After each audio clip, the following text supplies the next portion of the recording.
the Prime Minister had executive powers. So he knew if he elected a Prime Minister, he would also be overthrown. So immediately after assuming the seat of President, Dr. Paul Milton Obote abolished the post of Prime Minister. He served as the President of Uganda from 1966. Unfortunately, he could also not last the 5 years because he had another friend, a commander of the forces, Field Marshal Idi Amin Dada, who in 1971 overthrew the president. So the first president was overthrown within a period of 5 years. Mutesa never served 5 years. Obote one never served 5 years. And then for a period of 8 years, rule was by military decree. Parliament was dissolved. That was the first time we didn't have parliament. We had a first parliament under Mutesa, a second parliament under Obote one. Then when Idi Amin Dada became the president of Uganda, parliament was dissolved. But we had Parliament House. You recall the other building that I showed you? It was in existence, but it was only for the army, the top brass that would access Parliament. But that was still the law-making organ, but not Parliament of Uganda. So for 8 years, we had Field Marshal Idi Amin Dada as the President of the Republic of Uganda, who in 1979 was also overthrown. But he was the first president to govern Uganda for 8 years. Mutesa had failed. Obote himself had failed. Then we got an Army General, Field Marshal Idi Amin Dada, president for 8 years, till 1979, when combined forces overthrew Obote. Then now we came to the region of the elite. All these were highly schooled. 1979, Professor Yusuf Kironde Rule became president, replacing Idi Amin. How long did he last? 68 days. Fast forward, another professor, Queen's Counsel, Godfrey Rukongwa Binaisa, highly educated, 11 months. By the way, all these are presidents of Uganda. We are talking of presidents. In the transition, we came to a part of our history that many of us have never heard of. Have you heard of the Presidential Commission of 1980? At one time in our history, the seat of President of Uganda was designated to 3 individuals. Hunter Wacha Olwol, Saulo Musoke, and Polycarp Nyamuchocho occupied the seat of President of Uganda between May and December 1980. So wherever we talk of former presidents of Uganda, they are former presidents of Uganda. And Parliament recognized them about 5 years ago. One of them, I think, could have been Wachwa Olol, died about 5 years ago. But by the time of death, he had been recognized as part of the former presidents of Uganda. These ones were appointed by a then military commission. The military commission appointed them, and these ones organized the famous elections of 1980. You've always heard of the famous elections of 1980. This is the team that organized the famous elections of 1980. Okay. In 1980, Dr. Apple Milton Obote, who had been overthrown, returned for a second term, serving as president. Again, Obote did not last the 5 years, because by July he was no more. Another Army General, Tito Okero Lutwa, had overthrown Dr. Obote. All this is the history of Uganda. 50 years summarized for you. Okay, in 1996, there was a change of guard. The National Resistance Council of the NRA. The NRA was a rebel outfit, the National Resistance Army, took over power, and Yoweri Kaguta Museveni, His Excellency, the chair of NRC, took oath at the steps of Parliament. The NRC, the National Resistance Council, the current Parliament now, started its journey. It started with 38, and then the numbers grew, and it lasted the whole 10 years. The longest parliament, but it came out with the famous Constitution of 1995 that we follow today.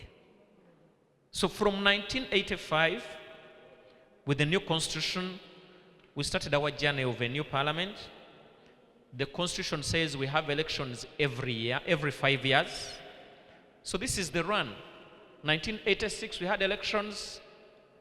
That was the 6th parliament of Uganda since independence. The current parliament is 11th parliament, so how do we arrive at the number 11?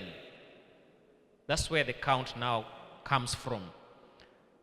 For those who were adults in 2001, you participated in elections.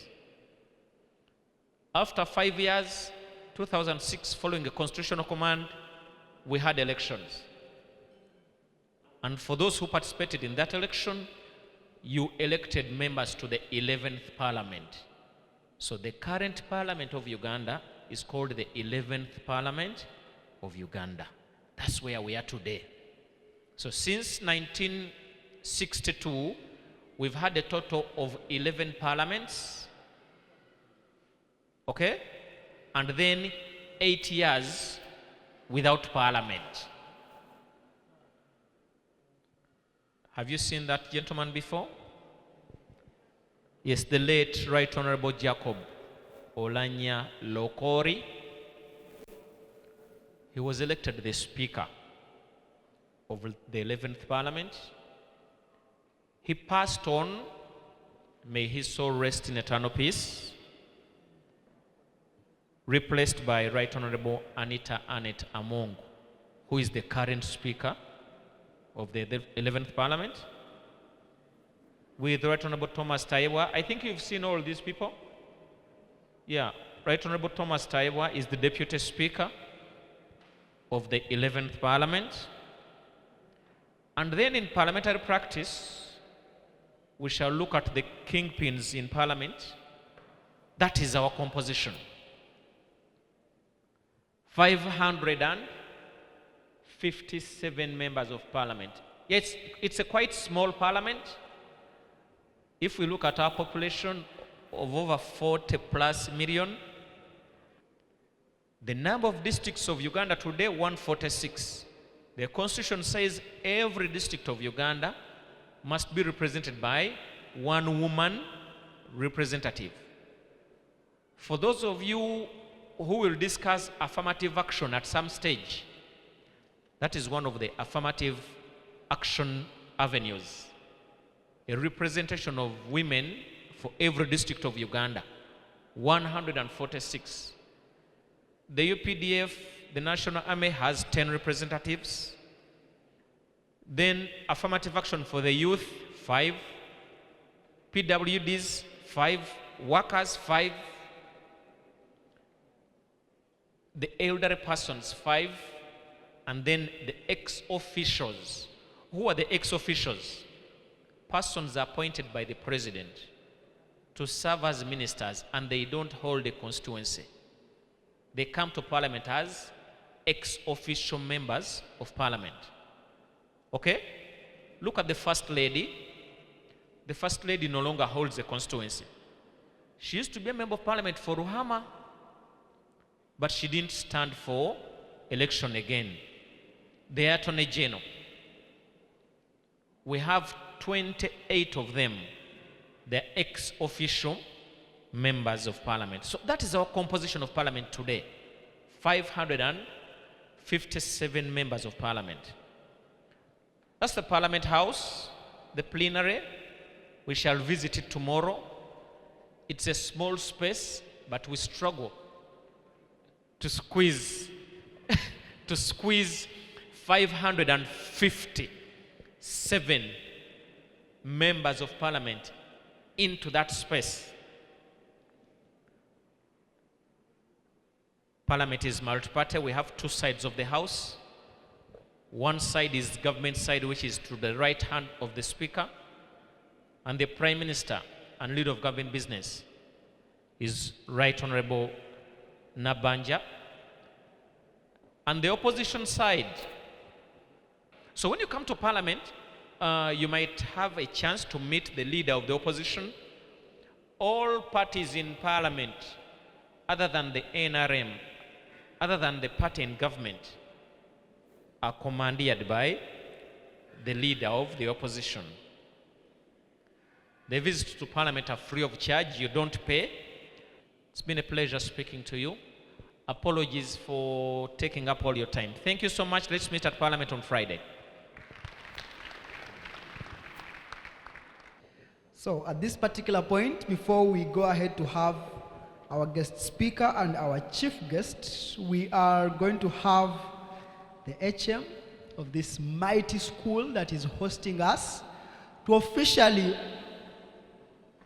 invite us and welcome us and ensure that we are allowed to use this place with everything that she has given us. So put your hands together as we invite Miss Nasumba Habib. All protocol observed. Good afternoon, everyone. My name is Nabuma Habiba, and I'm the head teacher, London College of St. Lawrence. I would like to take this opportunity to welcome you to London College of St. Lawrence and to also welcome you to St. Lawrence Academy Schools and Colleges. You're so much welcome. At St. Lawrence, we have a primary school, Laurentia Junior School. It is also part of us here today. We have 6 secondary schools. We have St. Lawrence Crown City. It is located in Katende. We have St. Lawrence Creamland Campus. It is located in Nabingo. We have St. Lawrence Horizon Campus. It is a girls' school. It is also located in Nabingo. So we have London College of St. Lawrence where we are today. It's a mixed secondary school for both boys. It's for both boys and girls, and both O and A level. We have St. Lawrence College Parepale, and we also have the Academy St. Lawrence.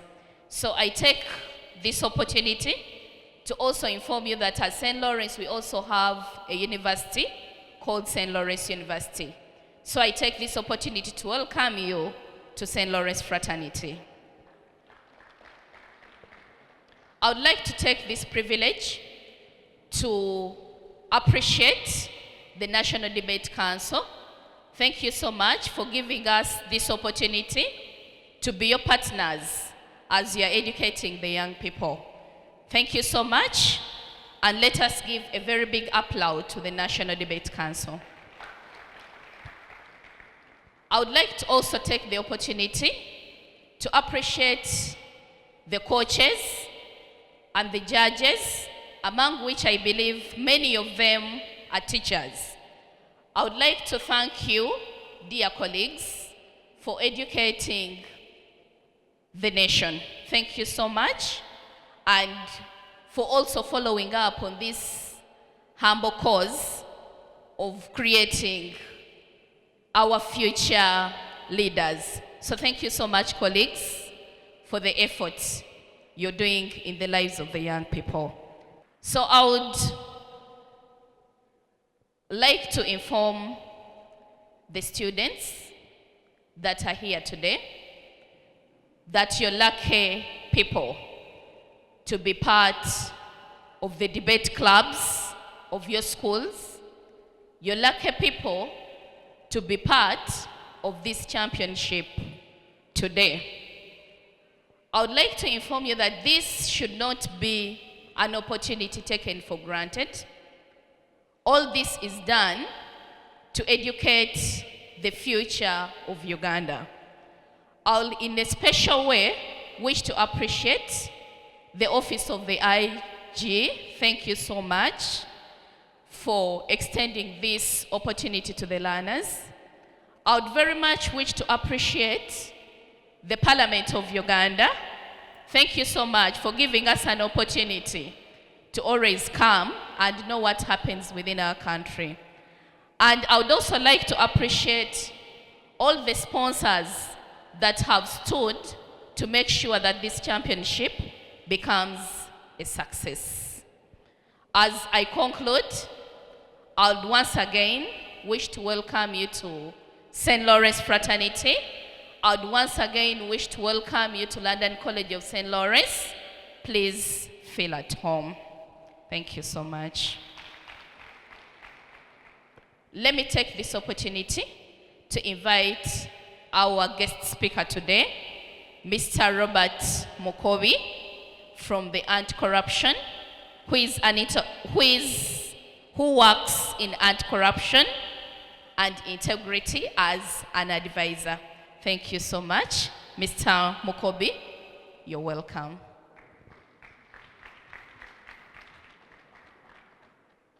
Good afternoon. Our chief guest, Director Penywe, Chief Executive Officer, Vision Group of Company, I know is in absentia. Our representative from the Parliament of Uganda, our partners from Nsdc, our dear head teacher, our valued debaters, participants, invited guests, ladies and gentlemen. It is my pleasure and an honor to participate in today's event. I'm happy to learn that the championship theme is deepening transparency, accountability, anti-corruption among younger people. Today's event is timely. As you are aware, corruption is one of the challenges facing Uganda, undermining short as well as long-term development plans. Recently, the Inspector of Government conducted studies on the cost and the extent of corruption in the education and health sector in Uganda. The findings are awful. It came out that Uganda loses an estimate of 9.14 trillion to corruption every year. It was also found out that in the education sector, for instance, we lose to over 1.5 trillion. In health, we are losing over 500 billion to corruption. As younger people today, leaders and decision makers of tomorrow, corruption places a big burden because it wipes away the future fortunes. It's therefore our responsibility, and I want to re-echo this, all of us have a responsibility to fight this vice. Fortunately, Uganda is blessed with one of the youngest populations in the whole world, with more than half of the population being the youth, like you people. The numerical strength of the younger people presents a tremendous potential source that is key in the fight against corruption to help us in propelling our development agenda. You have a chance to make the world better today.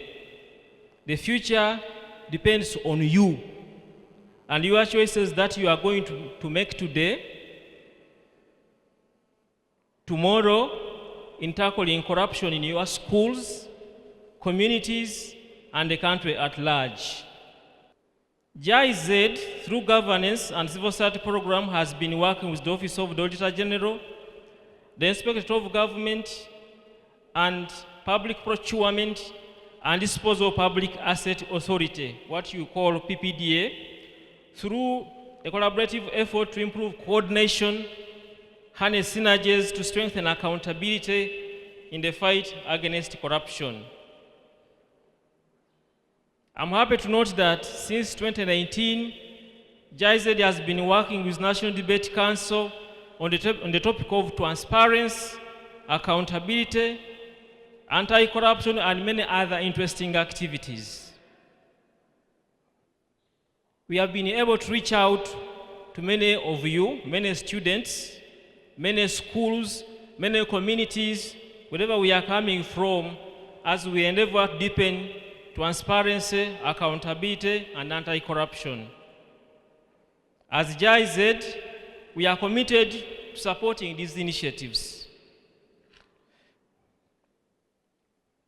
We think that if the younger people today who will be entering the labor force in just a few years to come are inculcated with values, equipped with knowledge and tools on transparency, accountability, and anti-corruption, so that when they take up these public offices, you remember the ED or Vision Group of Company defined corruption, that when you have an office and you abuse that authority to promote your agenda against public interest, you are corrupt. So we think that when you have the right values, when you have the right character in you, when you have a new person in you, we shall be able to reduce corruption significantly. And Uganda will be the best place to live in.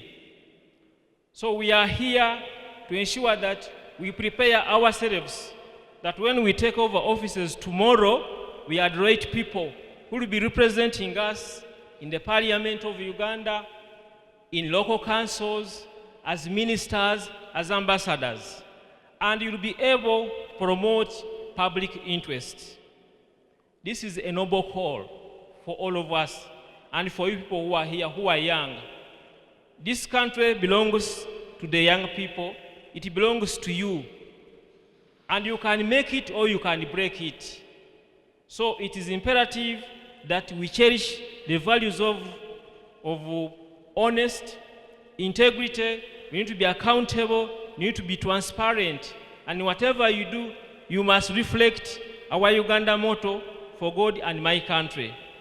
I would like to thank our partners, the Inspector of Government, Office of Auditor General, Public Procurement and Disposal of Public Asset Authority, National Debate Council, the Parliament of Uganda, and many others for choosing to champion the fight against corruption. In a special way, we would like to thank the younger people who have taken on this mantle. It's not an easy one, but it is worth taking. You have chosen to participate in this debate champion and for raising your voices to fight against corruption in a unique way. Through interview, through songs, through debates, through poems, through many other, to name them. Please, your efforts are not wasteless. I want to thank you once again for coming. I believe that our future is bright with your effort, with your decisions to participate in this debate. God bless you very much. Thank you. Thank you very much, Mr. Robert, for that amazing speech. I'm going to request Mr. Guster, with the power he possesses for this entire tournament, to kindly come and welcome the chief guest, speak to us. I am nevertheless honored and delighted to invite our chief guest, who is here actually in the capacity of the Inspector General of Government. So please invite him. Welcome him to the stage. Good afternoon, everybody. I know it is past 1, and it is not easy, really, if you are attending to people talking and the stomach is also complaining. But I'm not going to stand before your lunch for long. I will be very brief because surely and truly the people who spoke before me said almost everything I should tell you. My name is James Onying Penyui. It sounds like a Chinese name. Many years ago, I was just like you in a school which, unfortunately, I didn't hear the name being mentioned here. I don't know what happened. I think as all boys, we need to get back and do something so that our school shall shine. Kabalega SS in Masindi. But I come from the northern part of Uganda. I work for Inspector of Government. I'm the Director, Research, Education, and Advocacy.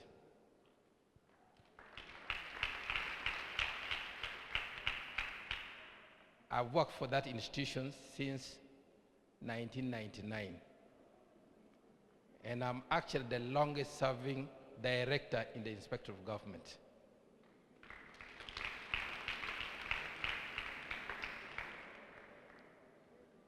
But I came here not on my own behalf. I'm representing my boss. But before I say what my boss told me to say, I wanted to recognize the guest who spoke before me, including the keynote address. I want to recognize representatives from our partner institutions. We call them Anti-Corruption Authority. They are here, including the staff I came with from Inspector of Government. Christine, she's seated right behind there. I also want to recognize the organizers, the Nsdc, for this event. They're doing great, wonderful job in the fight against corruption. The same are the sponsors. We have quite a number of people who actually help us. Most importantly, the government of Uganda, because they actually take the bigger portion of the cost. But I know you, the participants, are also there, and the teachers or the mentors who have helped you to actually develop your talent. I'm going to be very brief, as I said. And when I got instructions, I had to put it down. So bear with me when I try to read, because we said one of our mandate is strict adherence to the rule of law. So if you have been told to do something, you strictly adhere to it. And that's what I'm trying to do here. I bring greetings from my boss. Who knows the name of my boss? The Inspector General of Government? It's one person who knows. You can tell us? Honorable Betty Kamie Turome. She's the Inspector General of Government, okay? And she has two other deputies. Dr. Patricia Achano Kiria, and we have also Anne Mugisha. They all bring you greetings. Honorable IGG should have been here in person, but because of other also equally important duties, she decided to delegate me. London College, this is my first time to reach here as a teacher. I think you are doing quite a good job. You made some good investment. The Inspector of Government office and the office of the Auditor General of Government, the office of the Public Procurement and Disposal of Public Asset Authority, what is called PPDA, the State House Anti-Corruption Unit, Parliament of Uganda, over years have been working together. Have been working together with National Debate Council to engage the youth, especially to give you more knowledge about corruption and the impact of corruption in particular in this country. I want to go straight to what my colleague mentioned, that the Inspector of Government conducted a research, a study, because we have been fighting these corruptions, and every time we arrest people and take to court, take to prison, we recover some of their assets, but we did not know how much as a country we are losing in corruption. So we decided to actually conduct a research. And just like he said, we found out of our budget, which is about 40, 50 million, trillion per year, about nearly 10 trillion is lost to corruption. That is nearly 20%. But that is also what we say, this is a corruption which you can easily see.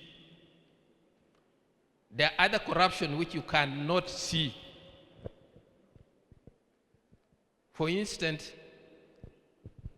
if I'm supposed to be in office and I don't turn out of in office for a day, I'm being paid for being in that office. If you convert the absence in terms of money, that type of corruption also takes another 10 trillion. So in essence, we are losing almost half of our budget to corruption. Now, if you look at your sector, education sector, about 1.8 trillion is lost in corruption. 1.8 trillion. If this money was not stolen, all the schools in Uganda would just be like this London College.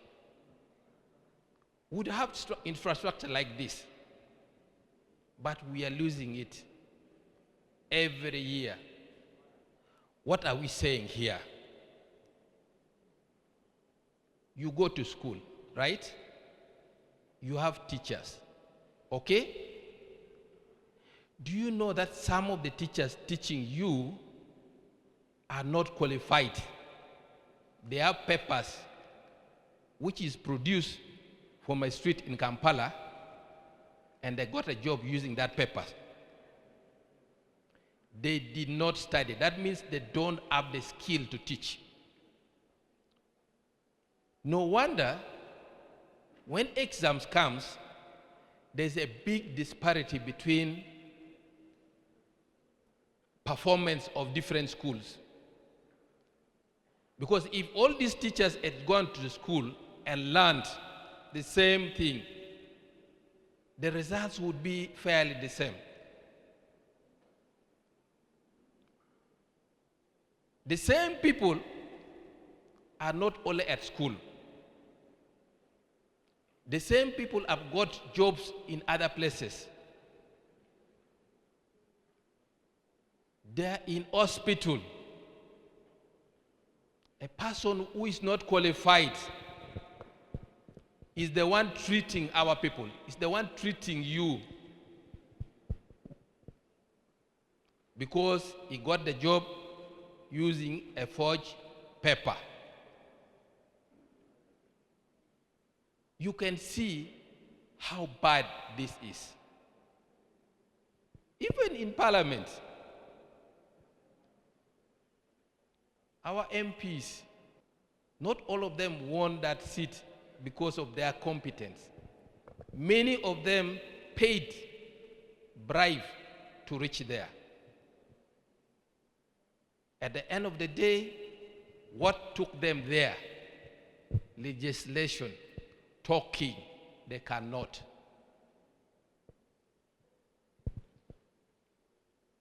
So that is what you need to know about corruption. It's not about hearing. This one you hear people are stealing some few money. It's a small part of it. It is bad. The one we arrest and take people, the iron sheets, is bad. But the impact of this corruption is terrible. We are not going to solve it by arresting people and taking to court, to prison. We don't even have that prison space. So we have changed our strategy as Inspector of Government to focus on prevention. And in this prevention strategy, the citizens are very key. The citizens are very key. They are at the center. And we want to do this because we realize the ultimate person who pays the price for corruption is the ordinary citizen. Take the hospital case. You take your patients to the hospital, a government hospital, which must have drugs, and the medical officer must be there to attend, all paid by government. But you reach there, if you are lucky to find the medical officers there, the drug may not be there. Why? Because the money for buying the drug has been stolen, or the drug has been stolen. Many patients die because that service is not provided or cannot be provided on time because of corruption. This is how corruption actually impacts us. And IG and the Anti-Corruption Authority have seen and said the people who suffer most are the citizens. And therefore, we must bring them to actually start demanding accountability on the fights against corruption. The representative, the chief, the keynote speakers told us of a case of the iron sheets. If it was not for the social media, I don't know whether the ministers would have been arrested. Recently in Kampala here, the social media went on potholes in Kampala. Every now somebody is posting this pothole, there's a lake on this road, there's this on this road. Until the president came up and says, can we give money to KCCA to repair the road? And money has been given, now work has started. That is the power of the citizens in demanding accountability, and that is what IG want to achieve.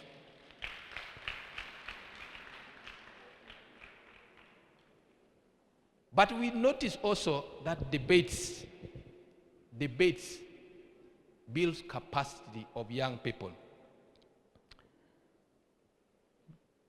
to communicate effectively, to critically think, to be creative, and to collaborate with other people. Now, this is very, very important skills, life skills you need as young people. The IG and the partners have identified this, and we want to build that capacity, that skills of yours. And that's why we partner with Nsdc. But while we are doing that, we also have an interest. We also have an interest. And our interest is to open your eyes. Open your eyes Or like the theme say, deepen the need, your knowledge for transparency, accountability, and anti-corruption. Why? Because it is impacting directly on you now, and most important, in the future. First of all, you are going to be the leaders tomorrow, and this problem would be there. And if it is there, you will have a problem, how to sort it out. So you should grow up with that moral obligation that this corruption is bad. Some of us grew up long time ago, studied in a rural school, and we are here at national level. Today, many bright students in rural villages cannot reach the level I've reached because they will not have that chance. The education systems, the job systems cannot give them that chance. And as a country, we are losing a lot. So why do we partner with this? We partner to give you the skills, okay? Those 4 skills. But we also partner with you so that you become good ambassadors against corruption. Don't just come here and debate for the sense of debate. You are a very good speaker, that you will have let us down. We want it to be part of you to start name-shaming those who are corrupt, to resist any attempt if somebody tries to bribe you, detest, reject, report, or take any actions against corruption, no matter who that person is to you. One of the countries which is highly developed is Singapore. In 1971, when Amin was taking over the government here in Uganda, Uganda and Singapore were at the same level of development. They had slums, they had everybody who were poor and the rest. But Singapore now is a first-class country. Actually, it is the first country in the world where they are testing a self-drive vehicle. A vehicle without a driver, you just go and sit in the vehicle, take me to Kampala. The vehicle will drive up to Kampala and bring you back. And one of the reasons is because people strictly adhere to rules. When the traffic light is red, nobody crosses the road.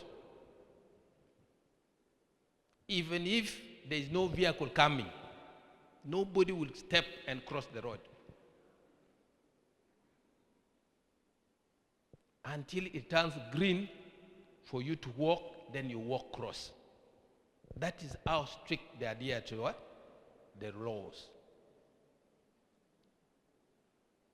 Singapore, they will tell you of a story of a minister who accepted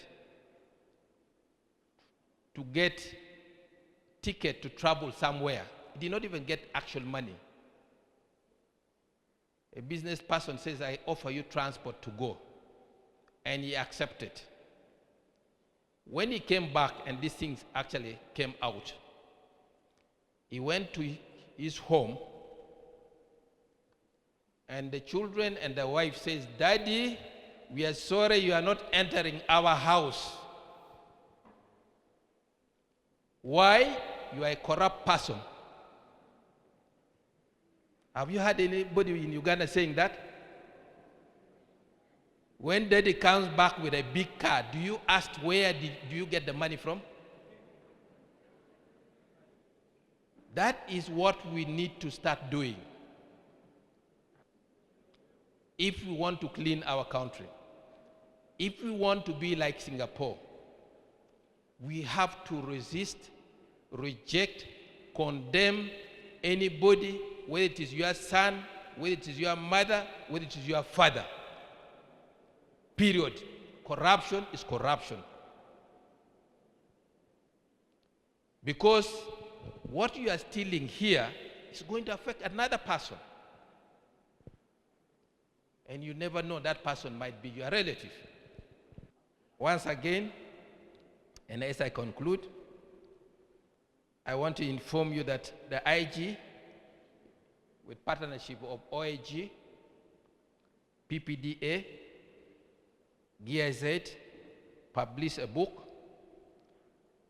the Young People's Handbook on Transparency, Accountability, and Anti-Corruption.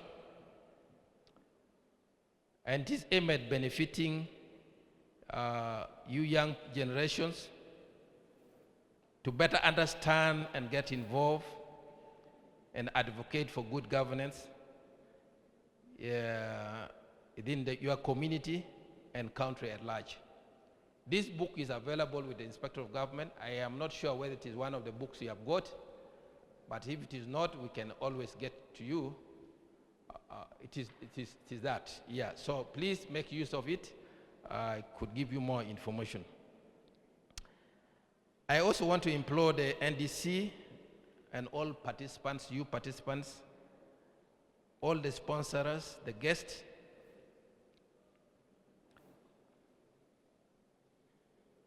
but most especially you young people, to use this book to create awareness and mobilize citizens against corruption, starting from the family.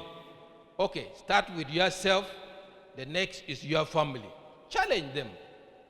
Once again, say my sincere congratulations to you, the participants, those of you who managed to come to this level,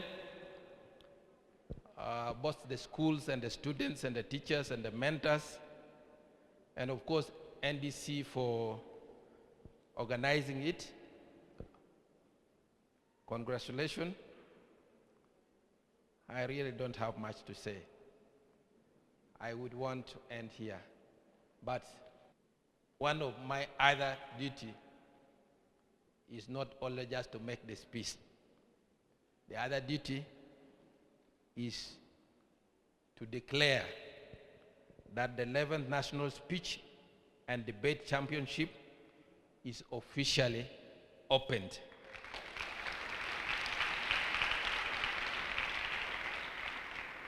Thank you, and I wish you the very best. Mr. Director, on our extreme right is a very unprecedented scene at this championship. I don't think I have seen anything like that, but I can see a very historical exhibition, photo exhibition by Parliament. And I'm going to request you, sir, to lead the guests to go and tour the exhibition, and thereafter, the students will also tour the exhibition at will. MCs? Asante sana. Nyongeza tena. Thank you very much. DJ.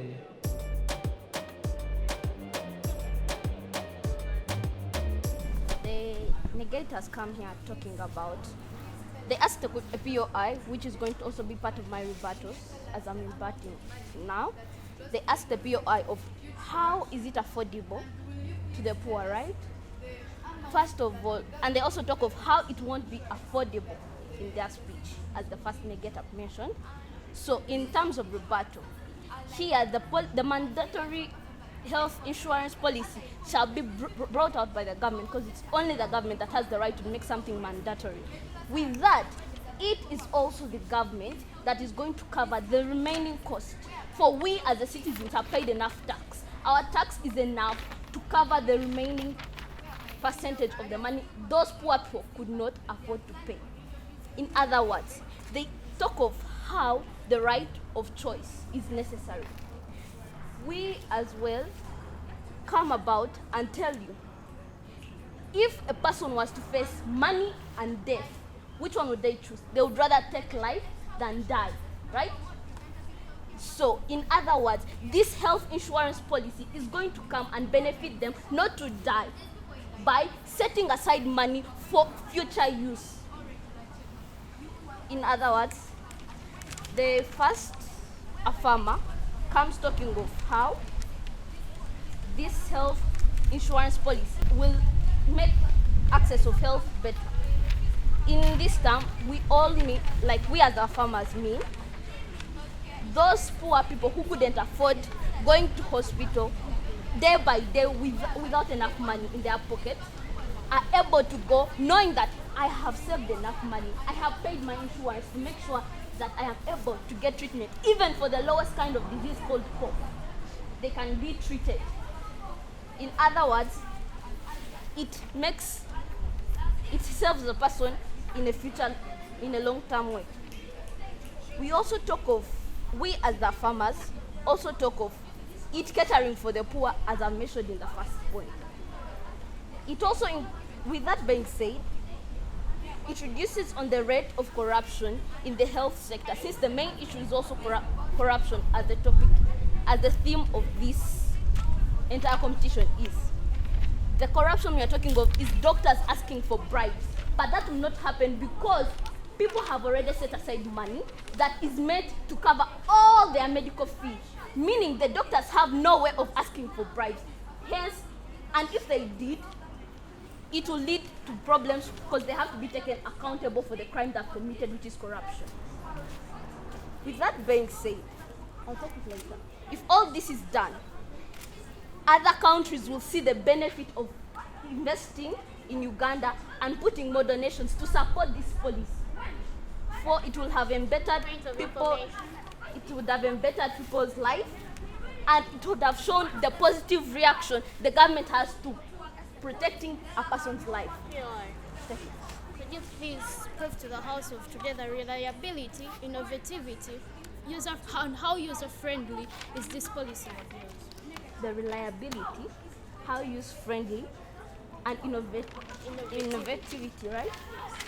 How reliable is this policy? We talk of the poor people because it is reliable for them. They don't have money day to day, day in, day out, but they get sick at a very high rate. Meaning, even with the smallest disease, as I explained, they are able to go to hospital and get enough medication because they have the money to fund. They have the insurance that in those specific hospitals, they are able to get treatment. In a budget, the health sector should take 7% of that budget. But Uganda, our health sector in these past years has been taking 3%. So if you start now putting that, it will not be helping us. The mandatory health insurance. And we are seeing that these people have been striking. The doctors have been striking time and again, and you're saying it will help. You tell us the exact allowed. Can you please tell us what your plan? Tell us the reliability. How user-friendly is it? And please tell us the effectiveness of your plan. Thank you very much. Our plan is to pay these doctors very well. And by the way, we have been seeing on different televisions, NTV and NBS, we have been seeing the government is planning for a supplementary budget. And the health sector is one of the biggest sectors in Uganda. So it means we can invest money there. So we can pay these doctors and it will be efficient. A doctor cannot be corrupt if this doctor is being paid well. And that one, I can assure you on that. Protected time. So, another thing. It is a confusing policy. How are you going to cater for these people who are illiterate? Will they go in that whole process?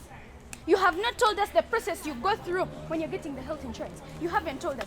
Clearly, our dear judges, ladies and gentlemen, let us acknowledge this. These people should join our side because they are not prepared. That is 3. But thank you very much, our dear judges. I rest my case. Thank you for that fine speech. We shall have the third. Our dear beloved judge, quoting my first speaker in her speech, she said that we are caring for the people in the informal and formal sector who receive regular wages or salaries. What do we mean by this, our dear beloved judge? Quoting my first speaker, these people whom we are mandating this health insurance policy, live in the formal or informal sector and receive regular salaries or wages, which means that they have plans to plan for this health insurance policies, whereby as we Team Affirmative believe that we are paying 100,000 shillings per year. This is quite at a minimum rate. How dear beloved judge, what do you mean by this as Team Affirmative? This is affordable to the people in the formal and informal sector who receive regular salaries or wages. What do we mean by this, our dear beloved judge? Quoting my first speaker, these people get the money, as we said that they receive regular salaries, they get the money so that they can plan for this health insurance. Our dear beloved judge, they came and they told us that a doctor cannot be corrupt, costing the second speaker on the negative side. They failed to come and prove to us how a doctor cannot be corrupt, leaving the affirmative team of De Blanc about that point. We as Team Affirmative are claiming that this health insurance, it is going to help these people to keep doing their work regularly. In that they are going for regular checkups, our dear beloved judge. They came here and they posed to us a question that what type of insurance we are providing. According to the debate of today, we are providing mandatory health insurance. According to the debate of today, got me right, we are providing the mandatory health insurance. Our dear beloved judge, we as Team Affirmative must win the debate of today because you are debating with a negative team, which doesn't give us what they are opting for in the debate of today, showing us that there is no teamwork in the debate of today. Our dear beloved judge, we must win the debate of today as we Team Affirmative because you are also debating with a negative team whose first and second speaker failed to defend the key terms in the resolution. That means that they consented our key terms in the resolution, our dear beloved judge. We are also debating with the... I rest my case. I would like to first rebut on what the third affirmative was saying. The third affirmative came and said that the second negator said that they will not be corrupt. Yet the second negator said that they will not be corrupt because they are being paid well. The main reason as to why these doctors are corrupt is because they are not being paid well. And secondly, our dear judge, we ask these affirmative questions. We ask them, what is their house? What is the status quo? And another thing, we ask them the money that is lost in the health sector due to corruption. The causes of corruption, they gave us one of the examples, poverty and greed. Our dear judges, we are seeing when these doctors are paid, when we make these health insurances a must, many people will lose their jobs. These people who are working in government hospitals will lose their jobs. It will lead to unemployment. And another of our points was it violates human rights. Which human rights are we meaning? The right to choice. How does it violate human rights? We are making it a must for this person to go to a health insurance. So that means this person won't be able to choose his or her own hospital on his own. It will just be a must. Our dear judges, another of our point was it is unfair. How is it unfair? It only caters for the rich. People who can afford to pay these insurance companies, because these insurance companies want a lot of money to pay the doctors. Like a doctor, a doctor gets 1.5 or salary for these health insurances. Time up. So as I conclude, I say we don't support these health insurances because they are making Ugandans more and more who are leaving a layman at the Lord's mercy. I rest my case. Thank you. You ready? Dear Judge, what did we say in this debate? Our first point was it is costly. How is it costly? It is costly because this health insurance policy requires an individual to subscribe per month, which means that it is not considering the poor people. To these poor people, they get little money. Of course, we describe a poor person as a person who spends less than $1 in a day. They tell us that this person will have to pay 20,000 in a day. We look at the person who spends less than $1 in a day, and a person, and this you are asking this person to pay 20,000 in a month.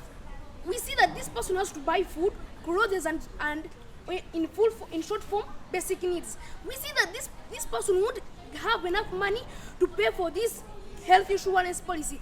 Like how my fellow speaker said, when I get sick, the health policies that have said that the person was arrested, that means I'm going to die. Health policies are teaching some people bad behaviors.